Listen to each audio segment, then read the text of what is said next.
இந்த இடத்துல போய் அசிங்கப்பட்டு அவமானப்பட்டு நம்மளுக்கே புரிய வருது தான்.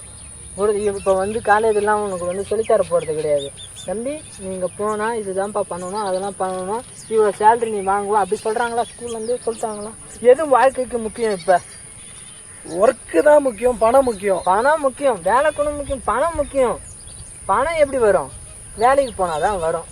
வேலைக்கு போகிற பேட்டர்ன் சொல்லி தர மாட்டாங்க. நம்ம இவ்வளோ வருஷம் படிக்கிறோம், எது பிஹெச்டி வரைக்கும் படிக்கிறோம். ஸோ அவங்களுக்குமே வேலைக்கு எப்படி போகணும்னு சொல்லி தரதில்ல.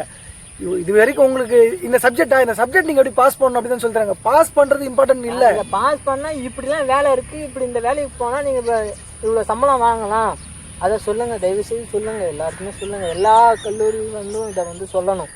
பிஹெச்டி வரைக்கும் படிச்சுட்டு அவன் திரும்பவும் அந்த 12th எக்ஸாம் பேட்டர்ன் இடிக்குது.